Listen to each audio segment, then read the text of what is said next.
"You don't belong here. Maybe try the nurse's station." The words landed like a gut punch on the blistering Arizona tarmac.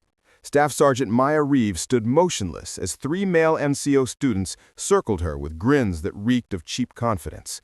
They saw a 29-year-old woman, 5'6", unassuming, quiet.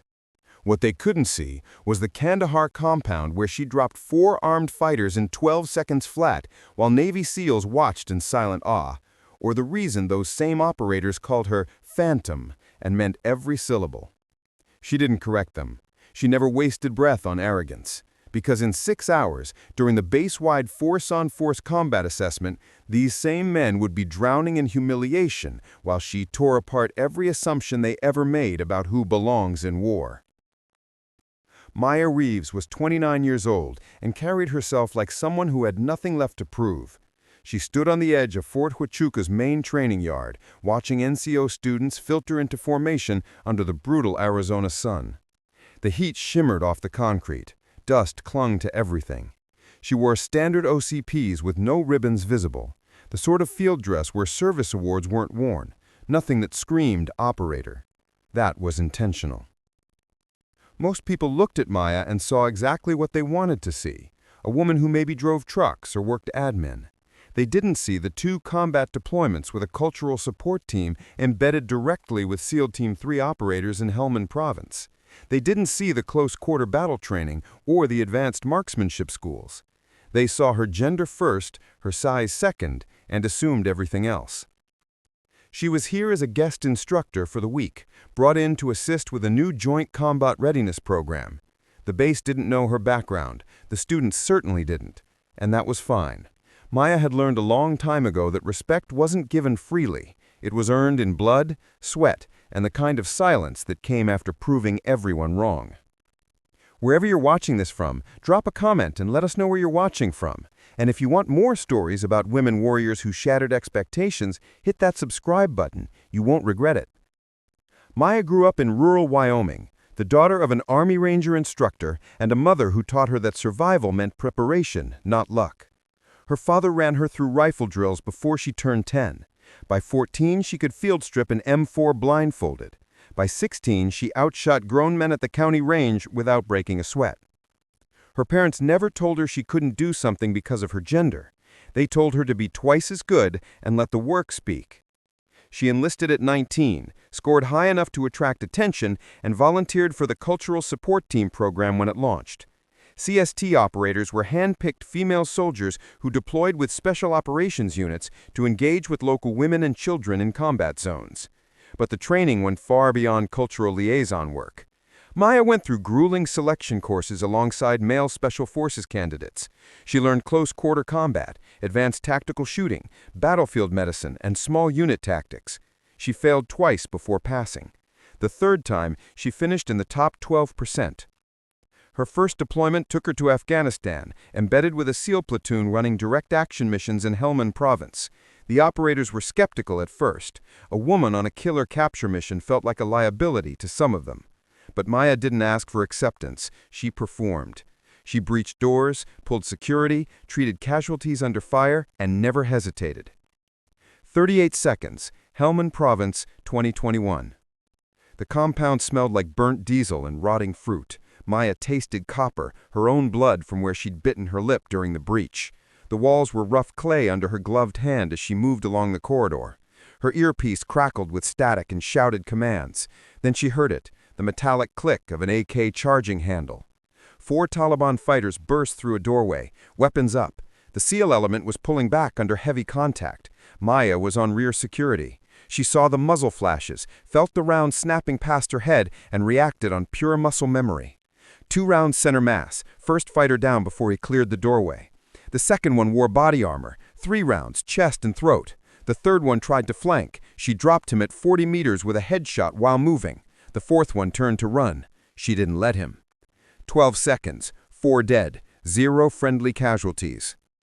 The platoon chief looked at her afterward with something close to disbelief. He didn't say much. He didn't have to. From that day forward, she was one of them. They called her Phantom. The name stuck. Respect followed. She came home with 2 Bronze Stars with V device and a reputation that never left the operational community. The trouble started on her second day at Fort Huachuca. Maya was observing a force-on-force drill when 3 students approached her near the range office. They were prior service types going through advanced leader course training. One of them, a thick-necked specialist named Garrett, looked her up and down like she was lost. "You need directions to the admin building?" he said. His buddies laughed. Maya stayed quiet. She didn't owe him an explanation. Later that afternoon, during a tactical briefing, the lead instructor introduced her as a guest advisor with combat experience. Garrett leaned over to his buddy, loud enough for half the room to hear, and muttered that combat experience probably meant handing out supplies at a fob. More laughter. The instructor didn't correct him. Nobody did. The real breaking point came during mission planning for the upcoming combat readiness assessment. The scenario involved a simulated hostage rescue using simunition marking rounds, moving targets, and time constraints.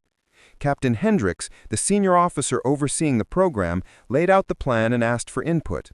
He wore his dress blues that morning, formal inspection day. The dark navy uniform made him look even taller, more imposing. The gold buttons caught the sunlight as he gestured toward the map. Maya pointed out a flaw in the approach vector that would leave the assault team exposed to simulated enemy fire from an elevated position. She suggested a flanking route that used natural cover and reduced response time by 30 seconds. Garrett interrupted her before she finished. "Real assaults don't work like video games," he said. "Maybe let people with actual gunfighting experience handle the tactics." Hendricks didn't shut him down. He just moved on. Maya felt the dismissal like a slap, but she kept her face neutral. She had felt this before. She would feel it again. What none of them knew was that Maya had performed this exact type of mission 14 times in Afghanistan.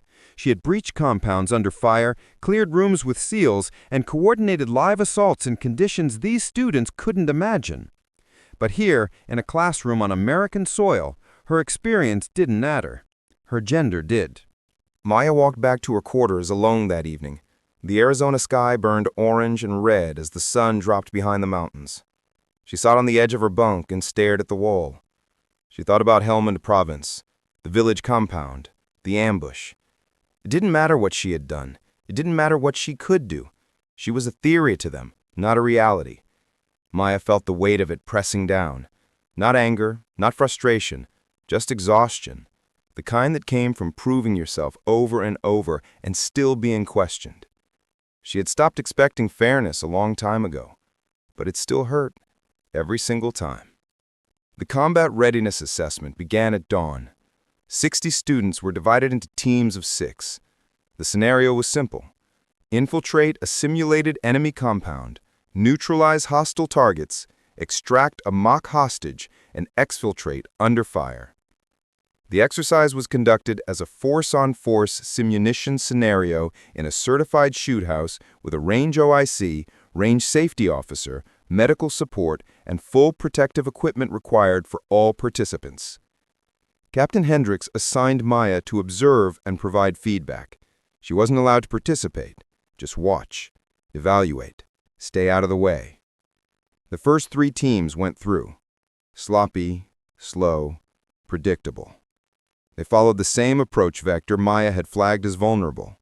Every single team got lit up by simulated fire from the elevated position.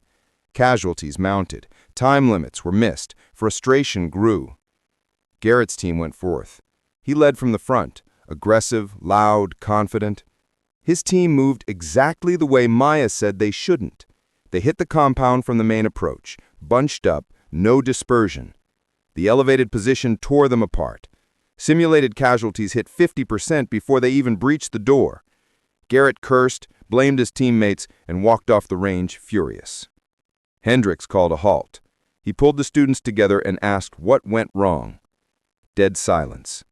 Nobody wanted to admit the plan was flawed. Then one of the range officers spoke up. He said they needed someone to demonstrate the correct approach. Hendricks looked around.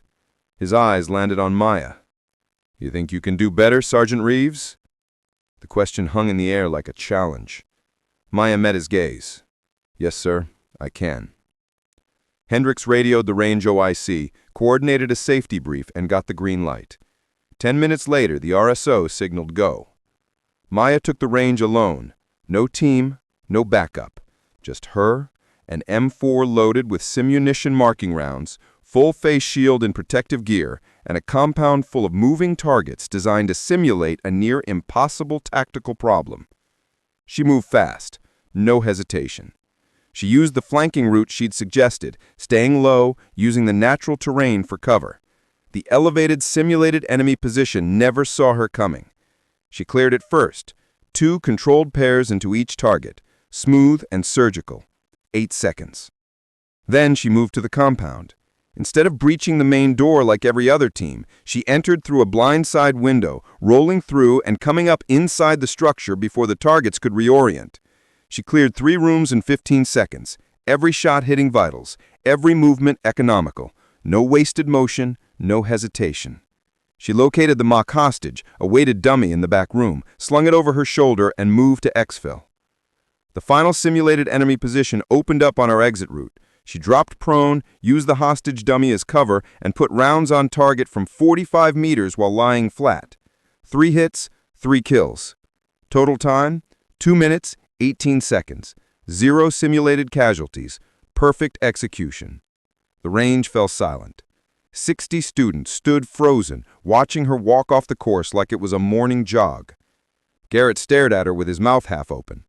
Hendricks checked the timer twice like he didn't believe it.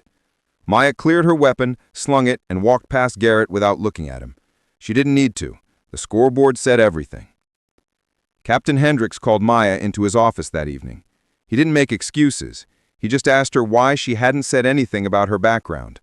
Maya told him she shouldn't have to. Her record spoke for itself. If people chose not to listen, that was their problem, not hers. Hendricks nodded. He coordinated with the range OIC and updated training orders. Maya was reassigned from observer to lead instructor for the rest of the week. Garrett and his team were placed directly under her supervision. The next morning, Garrett approached her before the range opened. He didn't apologize outright, but he asked her to walk him through the approach she'd used. Maya did. She showed him the angles, the cover, the timing. She explained how small adjustments in movement could cut exposure time in half. Garrett listened, really listened. For the first time, he saw her as an operator, not a woman. By the end of the week, the entire student class ran the course using Maya's tactics. Pass rates jumped from 42% to 81%. Hendricks wrote a formal commendation. Garrett shook her hand before she left and told her he was wrong. Maya appreciated that. It didn't undo the respect, but it was something. She packed her gear and headed back to Wyoming. The base would forget her name eventually, but she preferred it that way. She had never done this for recognition. She did it because someone had to prove that skill has no gender. And every time she stepped on a range, every time she outshot, outmoved, and outthought the men who doubted her, she proved it again. Maya Reeves didn't need anyone to believe in her.